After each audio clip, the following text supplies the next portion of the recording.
Continue करते हैं हम लोग अपनी डिस्कशन को और बात करते हैं इस लेक्चर के अंदर फोर्टिफिकेशंस एंड रोड्स के बारे में। विजयनगर एम्पायर के जो रूलर्स थे, हमने ये पढ़ा है कि वो फोर्टिफाइड टाउन्स बनवाते थे, सेटलमेंट्स बनवाते थे और रोड्स वगैरह भी काफ़ी अच्छी तरीके से इन्होंने बनाने की कोशिश करी थी यहाँ पर इस ज़माने में। राइटर आपसे ये कह रहा है कि सिटीज़ के वेरियस पार्ट्स को हम लोग देखेंगे अपनी डिस्कशन में, लेकिन उससे पहले जो इनकी फोर्ट्रेस वॉल्स थी, जो फोर्टिफाइड वॉल्स थी, काफ़ी ग्रेट ग्रेट साइजेस की जो बनी रहती थी, एक बारी उनके बारे में चर्चा करते हैं। यहाँ पर नाम आता है अब्दुल रज़ाक का। ये एक एम्बेसडर था, हालांकि अब जब इंडिया आ गया तो ट्रैवलर ही हमारे लिए, तो ये एक वैसे एम्बेसडर था। किसका? जिसको भेजा था, राजदूत था। ईरान का जो रूलर था, पर्शिया का जो रूलर था, उसने भेजा था इसको। ये कैलिकट आया था। आज के समय में वो जगह है कोझिकोड। कहाँ पर है ये? कौन सी स्टेट का पार्ट है ये कोझिकोड, कैलिकट? केरला। हाँ 15 सेंचुरी में आया था और ये बहुत ज़्यादा इम्प्रेस हुआ था जब ये कर्नाटका की साइड तक एंटर हुआ कि यहाँ पर फोर्टिफिकेशंस को देखते हुए। केरला तक भी आया था, तब भी विजयनगर एम्पायर वालों की फोर्टिफाइड वॉल्स वहाँ पर थी। अब आप मेरे को ये बताओ कि केरला में क्यों होंगी? जगह तो कर्नाटका है। क्योंकि उनका रूल क्या हुआ था, वो मतलब ये 15 सेंचुरी तक आते आते उनका रूल कैसा हो गया था? फैल गया था, ठीक है। और वही देखता है कि जो फोर्ट्स है ना, एक दो नहीं बने हुए हैं, लाइन से बने हुए हैं। और कितने बने हुए हैं? ही मैंशन 7 लाइन्स ऑफ फोर्ट। अब ये इंपॉर्टेंट नहीं है, ऐसा मत सोचना कि अभी आप सोचो कि 7 लाइन के फोर्ट आप लिख ही दो अपने नोट्स के अंदर जाके कि 7 लाइन्स ऑफ फोर्ट थे। इतना इंपॉर्टेंट नहीं है। जो इंपॉर्टेंट होता है वो मैं उसको ज़्यादा ओवर एम्फोसाइज करके बता ही देता हूँ। अब जो फोर्टिफाइड जो वॉल्स थी इंपॉर्टेंट प्लेसेस में, इंपॉर्टेंट सिटीज़ में, और ऊपर से सोने पे सुहागा ग्रेनाइट हिल्स ने भी घेर रखा था प्रॉपर कर्नाटका में, जो इनका एम्पायर का जो पूरा का पूरा मेन हिस्सा था। ये ऐसा लगता था कि पूरी सिटी ना एक चक्रव्यूह के अंदर जैसे घिर रखी, जैसे अभिमन्यु का चक्रव्यूह बना था ना।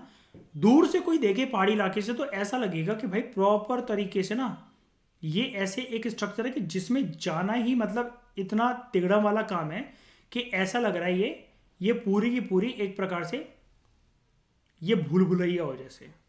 ये इतना ज़्यादा फोर्टिफाइड होकर ये पूरे चक्रव्यूह की तरह लगता था कि पूरा पूरा एनसर्कल्ड है ये। क्यों?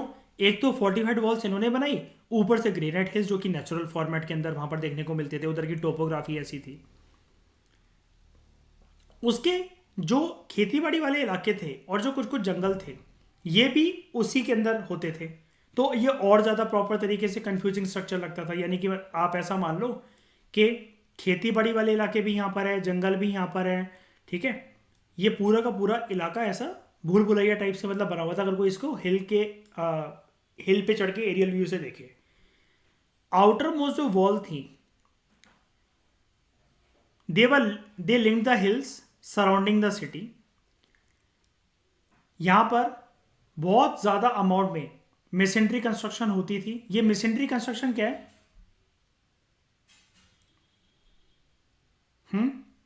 मेसन, हाँ, जो सीमेंट और ईटों का काम करते हैं बेसिकली, ठीक है।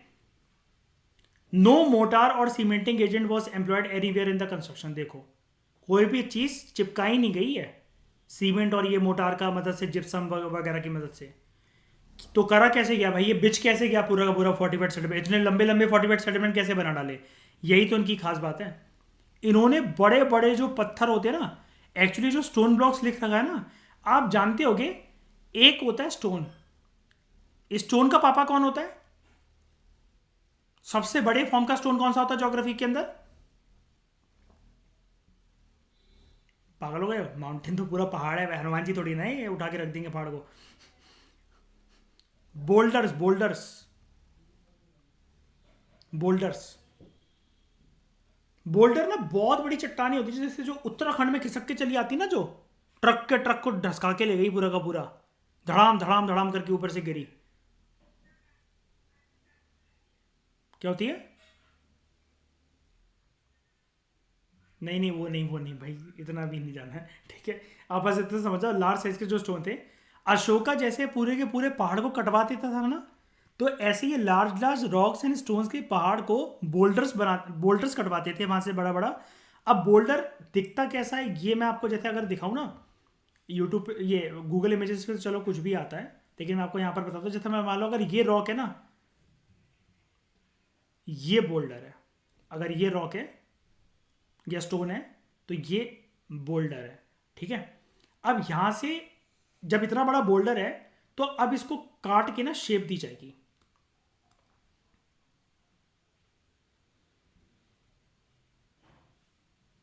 ये और बाकी का पार्ट इसका साफ कर दिया जाएगा, तो ये बस ऐसे ब्लॉक बन गया। अब ऐसे ही बड़े सारे उस चट्टान से काट काट के ऐसे ब्लॉक्स बनाए जाएंगे, बस ये बनते चले गए, कोई चीज़ चिपकाने की जरूरत भी नहीं पड़ी और बन गए ऑटोमेटिकली फोर्टिफाइड सेटलमेंट्स। लेकिन क्या इन स्टोन ब्लॉक्स को काटना, इनको अच्छे से शेप देना आसान काम था क्या? नहीं ना। बहुत अच्छे से ये जमीन के अंदर धसका धसका के पैक कर करके बिल्कुल टिकाए जाते थे, और ये स्क्वायर और रेक्टेंगुलर शेप के होते थे, ठीक है। लिख रखा है, बस एक बार आपने पढ़ लिया काफ़ी है, इतना ज़्यादा डिटेल में कोई जाने की ज़रूरत नहीं है। अब इनके बारे में खास बात क्या थी मैं आपको बता चुका हूँ। ये जो फोर्टिफाइड वॉल्स हैं उसके इर्द गिर्द एग्रीकल्चरल लैंड्स थे। Abdul Razzaq he noted that between the first and second and third walls, मैंने आपको बताया ना ऑलरेडी, मैं चीज़ ये लगातार आपको बोल रहा हूँ, ये यहां पर घर थे, गार्डन्स थे, खेती बाड़ी, मतलब इनसे चूकती नहीं थी कि कुछ भी बनाना है, अपने बच्चे को भूल गए भले साथ ले जाना, लेकिन खेती बाड़ी करने के लिए जो सामान चाहिए ना वो नहीं भूलेंगे। अगर घर वगैरह बन रहे हैं, टाउन प्लानिंग अगर हो रही है तो फील्ड गार्डन्स हाउसेस। फिर दूसरा ट्रैवलर जो है डोमिंगो प्यास या पेस जो मर्जी कह लो, उसने ऑब्जर्व करा फ्रॉम दिस फर्स्ट सर्किट, मतलब पहली लेयर जो है, until you enter the city, काफ़ी डिस्टेंस देखने को मिलता है, इन विच देयर आर फील्ड्स, जहाँ पर हम ऑलरेडी डिस्कस कर चुके हैं, देखो चावल बोए जाते थे, गार्डन्स थे जिनमें पानी आता था फ्रॉम 2 लेक्स, और ये सारी की सारी जो इन ट्रैवलर्स ने स्टेटमेंट्स जो दी हैं अपने वर्क्स में, अपने अकाउंट्स में, प्रेजेंट डे आर्कियोलॉजिस्ट ने इसको कंफर्म करा है कि यस, ट्रैवलर्स तो बताकर जितना गए हैं उससे भी ज़्यादा आर्कियोलॉजिस्ट ने फाइंड करा। जैसे आर्कियोलॉजिस्ट ने, जो हिंदुस्तान के आर्कियोलॉजिस्ट, उन्होंने ये देखा कि एक एग्रीकल्चर ट्रैक भी था जो कि कनेक्ट करता था पूरे के पूरे, मतलब जो कि था सीक्रेट सेंटर और अर्बन कोर के बीच में, पूरा का पूरा हिस्सा जितना था वो खेती बाड़ी वाला हिस्सा था, सीक्रेट सेंटर और अर्बन कोर के बीच में। ऊपर चलते हैं, ये है सीक्रेट सेंटर, ये है अर्बन कोर, इसके बीच में जितना भी हिस्सा है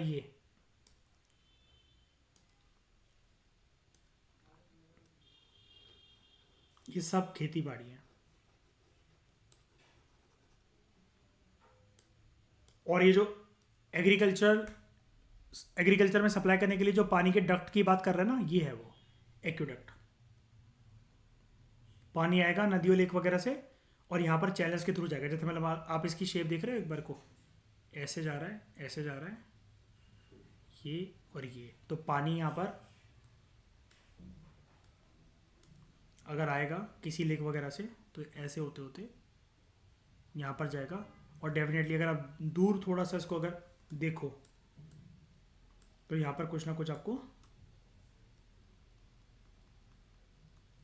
एग्रीकल्चर फील्ड्स मिलेंगी, ये तो नॉर्मल सी बात है, ठीक है।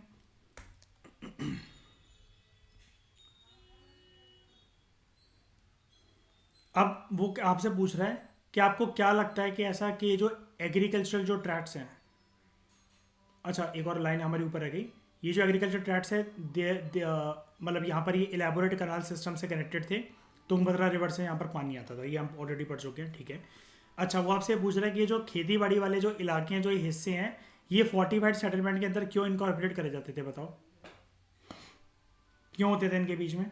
मतलब एक फोर्टिफाइड वॉल बनी, उसके बाद खेती बाड़ी, फिर दूसरी फोर्टिफाइड वॉल बनी, फिर खेती बाड़ी, बस वही, मतलब खाना रहना चाहिए, खाने अनाज की कमी नहीं रहनी चाहिए, ठीक है। अब बेसिकली इससे होता क्या था, ऑब्जेक्टिव जो विजयनगर एम्पायर के रूलर्स का था इस चीज से, वो ये हो जाता था जस्ट अ मिनट। उनका इससे ये ऑब्जेक्टिव फुलफिल हो जाता था कि अगर उनको किसी ने घेर लिया, ठीक है, तो वो ना, तुम तो पहाड़ी पे चढ़ गए, तुम कहां से खाओगे बेटा खाना? हमारे पास तो हर एक लेयर पे खाना है, तुम कहां से खाओगे खाना? तुम तो पहाड़ से चढ़ के नीचे उतर रहे हो, तुम अपनी फोर्सेस को कैसे वो करोगे? ग्रेनाइट हिल से उतर उतर कर आओगे, हम्पी तक तो पहुंच ही नहीं पाओगे, पहले तो उसका खौफ छोड़ ही दो। और खेती बाड़ी अंदर की साइड इसलिए बनाई जाती थी, जैसे अब ऐसा तो है नहीं कि सारी की सारी सेना हम्पी में, जैसे मतलब मान लो ये हम्पी वाली जगह है, ये दूसरी लेयर, ये तीसरी लेयर। अब जो सैनिक हैं, आप ये मान लो ये जो मैं बना रहा हूँ ये सारे सैनिक खड़े हैं यहाँ पर, यहाँ पर, यहाँ पर, हर जगह तैनात है ना वो तो। और खेती बाड़ी कहाँ पर है? खेती बाड़ी शुरू ही हो रही है इन लेयर से, ये लेयर, ये लेयर, ये लेयर।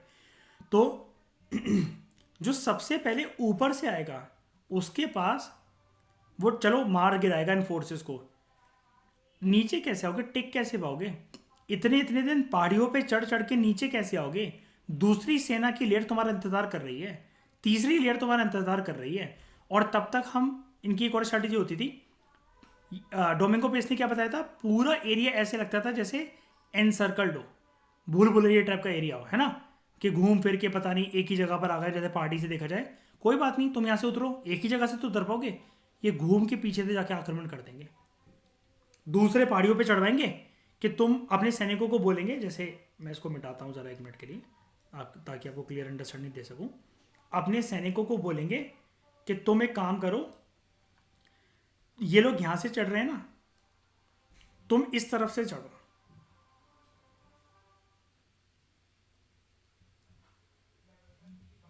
तुम इस तरफ से चढ़ो। वो यहां से चढ़े, घूम के गए, और ये एक लेयर उतर चुके हैं, बस आक्रमण करके मार गिराया। नीचे से ये जो हम्पी वाली लेयर है ये अटैक करेगी। ऐसा कभी हो ही नहीं पाया, पहली बात तो है। शत्रु क्योंकि प्लानिंग के साथ घुसेगा, शत्रु कभी इतनी भयंकर लेवल की प्लानिंग कर ही नहीं पाया विजयनगर एम्पायर के स्ट्रक्चर को देखते हुए आज तक कभी। कोई वो तो खानदान मिट गया था, तो रामा राया के वजह से जो वो राक्षसी तंगड़ी का बैटल थे वो तो उसकी वजह से हार गए थे। जब उसका कोई खानदान का ही नहीं था तो लेना देना क्या था उसको? उसको तो वैसे भी अगर वो नहीं भी करता तो उसका मर्डर हो जाता, कुछ ना कुछ हो जाता, ठीक है। लेकिन स्ट्रैटेजी ये है कि हमारे पास बैकअप प्लान बहुत है।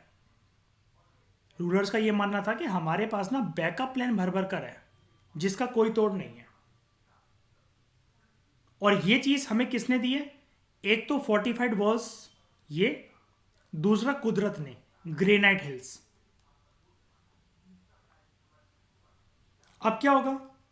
जो लोग अटैक करने आए हैं, जिन्होंने घेराव कर लिया है, सीजेस मतलब जिन्होंने घेराव कर लिया है, कि कब तक टिक जाएंगे? बहुत एग्जैजरेशन की भी बात भी कर लो, क्या महीने टिक जाएंगे? क्या सालों टिक जाएंगे? हो ही नहीं सकता ऐसा। दूसरी एक और चीज क्या होती थी, इन्हीं लेयर्स के अंदर खेतीबाड़ी तो हो रही है, लेकिन अब उन्होंने खेत जला दिए, कोई बॉटल फेंक दी, आग लगा दी, कुछ भी कर दिया, मतलब ऐसा कोई गोला बारूद फेंक दिया, कुछ फेंक दिया दुश्मनों ने, तो क्या करेंगे? तो इन्होंने ना अलग अलग स्पॉट के ऊपर लार्ज ग्रेनेड्स बनाई हुई थी, कि जैसे ही खेती बाड़ी हो गई कंप्लीट, हार्वेस्टिंग में एक सिंगल डे का समय वेस्ट नहीं करना है, फसल को काट के लेकर आओ और बोरों के अंदर स्टोर कर दो, ग्रेनरीज में, गोडाउंस में। और गोडाउंस फोर्टिफाइड एरियाज में लोकेटेड है, वो भी पहुंचना इम्पॉसिबल है। और फोर्टिफाइड एरियाज आप जान गए ना, तो उनके फोर्ट वगैरह छोटे मोटे नहीं थे, पहुंचोगे कैसे वहां तक?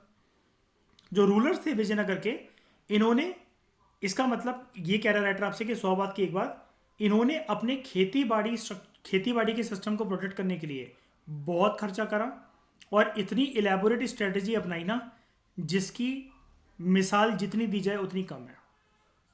आप देख रहे हैं ना सब कुछ, ये जो इनका पूरा का पूरा जो हम षड्यंत्र पढ़ रहे हैं, इनका जो इनकी रणनीति है, ये किसको प्रोटेक्ट करने के लिए? बंदों को, औरतों को, मंदिरों को, कि खेती बाड़ी को? बताओ, ये पूरे स्ट्रक्चर में किसके, ये पूरा सिस्टम किसके लिए पढ़ा हमने?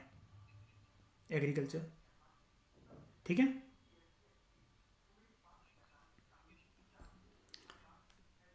फोर्टिफिकेशन मतलब ये जो फोर्ट्स है ना, ये आपको ये दीवारें दिख रही हैं, ये ये पीछे की दीवार दिख रही है, ये, इन दीवारों को कहते हैं फोर्ट्स। सिस्टम ये था, देखो अब देखो ना, आप अभी आपको ये छोटा दिख रहा है मतलब मान लो, लेकिन आपकी हाइट इतनी सी ही है, कहाँ जाओगे अंदर? कहाँ जाओ, कैसे जाओगे अंदर? ये यहाँ कोई नहीं मिलेगा आपको आपका सामना करने के लिए। आप चढ़ोगे कैसे इनके ऊपर? यहाँ से यहाँ पहुँच भी गए, ये मार देगा आपको।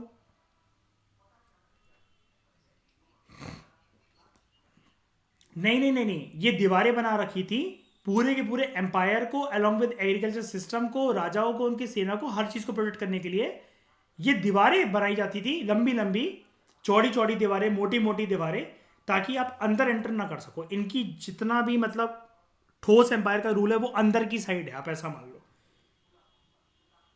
अभी आप गेटवे को ही देख लो, आप ये गेटवे से एंटर कर रहे हो, अब दीवार के पीछे कौन खड़ा है आपको क्या पता? विजयनगर एम्पायर के रूलर्स जैसे हैं, उन्होंने सैनिक तैनात कर रखे होंगे। आपकी कोई भी हरकतें अगर उनको उल्टी सीधी लगी, आप गए काम से। ठीक है, अब ये तो हो गई बात फर्स्ट लाइन ऑफ फोर्टिफिकेशन की। फर्स्ट लाइन ऑफ फोर्टिफिकेशन की। अब हम बात करते हैं सेकंड लाइन ऑफ फोर्टिफिकेशन की।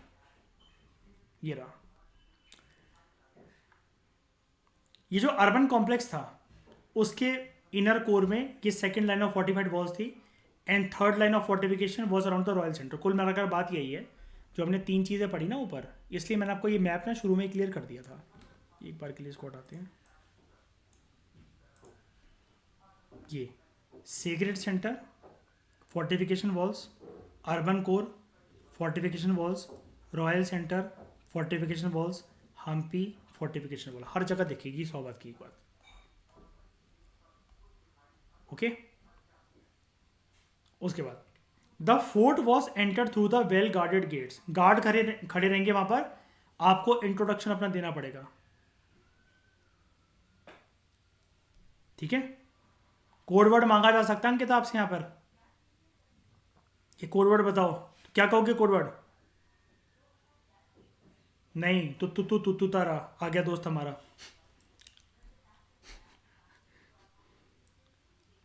तो जो गेटवेज है, ये बड़े यूनिक तरीके से डिस्टिंक्टिव आर्किटेक्चरल फीचर्स इनके थे, अच्छी तरीके से रेगुलेट करे जाते थे।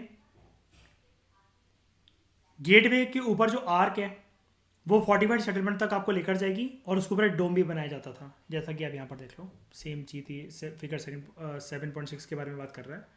ये देखो, ये है आपका आर्क, ठीक है, एंड ये है आपका डोम। यहाँ पर आपको, यहाँ पर आपको सैनिक भी मिलेंगे, कर्ण अर्जुन। ठीक है, ये पासवर्ड पूछेंगे आपसे, तो अंकिता जो पासवर्ड मैंने आपको बताया वो बताना, ठीक है? हाँ वही वाले। They are regarded as typical features of the architecture. हाँ, इन्होंने ये जो बेसिकली अडॉप्ट करा, हमने दिल्ली सल्तनत मुगल एम्पायर में देखा था, टर्किश सुल्तानों ने जो इंट्रोड्यूस करा था वही इन्होंने आर्किटेक्चर फीचर अडॉप्ट करा है। यहाँ पर फोर्टिफिकेशन वॉल की एंट्रेंस गेट पे देख रहे हो, ये लग रहा है ना थोड़ा सा मुस्लिम रूलर्स जैसा एक पूरा स्ट्रक्चर, और ये काफ़ी ज़्यादा किससे इंस्पायर्ड थे, हम काफ़ी बार बात कर चुके हैं, कौन सी डायनेस्टी से? नहीं नहीं नहीं नहीं, ये तो आर्किटेक्चर फीचर हो गया इंडो इस्लामिक को। हाँ, ब्रॉडर कैटेगरी दिल्ली सल्तनत से। और आर्ट हिस्टोरियंस इसको कहते हैं कि इन्होंने जो स्टाइल अपनाई वो इंडो इस्लामिक आर्किटेक्चर अपनाया। ठीक है, और इंडो इस्लामिक आर्किटेक्चर, ठीक है, एक बार के लिए राइटर आपसे ये कह रहा है कि मान लेते हैं तो चलो दिल्ली सल्तनत से प्रभावित थे, लेकिन यहाँ पर एक बात ये भी लिखी हुई है कि लोकल बिल्डिंग प्रैक्टिसेस भी यहाँ पर ऐसी ही थी जिसकी वजह जिनके साथ इनका इंटरेक्शन होता था। कहने का मतलब ये है कि जो आर्ट फॉर्म्स लोकल रीजन में, विजयनगर एम्पायर में लोकल रीजन में चलती थी, उसको इन्होंने अपनाया। तो मुझे आप लोग ये बात बताओ, ये विजयनगर एम्पायर तो कर्नाटक और साउथ इंडिया का वो पार्ट है, दिल्ली सल्तनत नॉर्दर्न इंडिया का पार्ट थी उस टाइम पर, वो भी बहुत पहले, ये तो बहुत बाद में आए हैं। ये लोकल बिल्डिंग प्रैक्टिसेस जो जिसमें इंडो इस्लामिक आर्किटेक्चर का इंग्रेडिएंट हो, ये किसकी बात हो रही है? वेरी गुड, शाबाश। डेक्कन सुल्तान भी तो थे उस टाइम पर। अब ये क्या डेक्कन सुल्तान के भिखमंगे थे? अगर इनकी बात इस चैप्टर में नहीं हो रही तो क्या ये लोग कुछ भी नहीं करते थे? कोई फोर्टिफाइड सेटलमेंट वगैरह कोई स्ट्रक्चर नहीं था इनका? बिल्कुल था। चैलेंज तो दिया ना इन्होंने। और विजयनगर एम्पायर की नाम और हस्ती किसने मिटा दी? किसने मिटा दी? डेक्कन सुल्तान, डेक्कन सुल्तानों ने। डेक्कन सुल्तान नहीं, गजापति रूलर नहीं थे उसमें उनके साथ इन्वॉल्व। जो आर्कियोलॉजिस्ट थे इन्होंने फिर रोड्स भी स्टडी करी जो कि सिटी के अंदर लेड आउट करी गई थी। एंड ठीक है, सड़कें थी और रोड्स वगैरह बनाई जाती थी। इलाका पहाड़ी था काफ़ी ज़्यादा। एंड मंदिरों के बड़े इंपॉर्टेंट गेटवेज बनाए जाते थे। क्या कहते हैं इसको हम लोग? क्या कहते हैं इसको हम लोग? गोपुरम। यहाँ पर दे भी रखा है। जहां पर वर्ड आया गोपुरम तो आप इसको क्या बोलोगे? नगारा स्टाइल या द्रविड़ स्टाइल? सबसे ज्यादा इंपॉर्टेंट प्रोमिनेंट फीचर इसका क्या? द्रविड़ स्टाइल में क्या चीज होती है?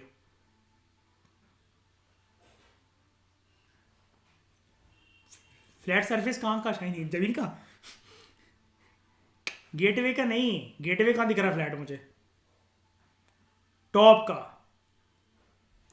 और नगारा स्टाइल में टॉप कैसे? कॉनिकल। और पूरे के पूरे लाइन से बाजार लगे होते थे। तो इस डिस्कशन में दोस्तों फिलहाल इतना ही। Thank you very much for discussion.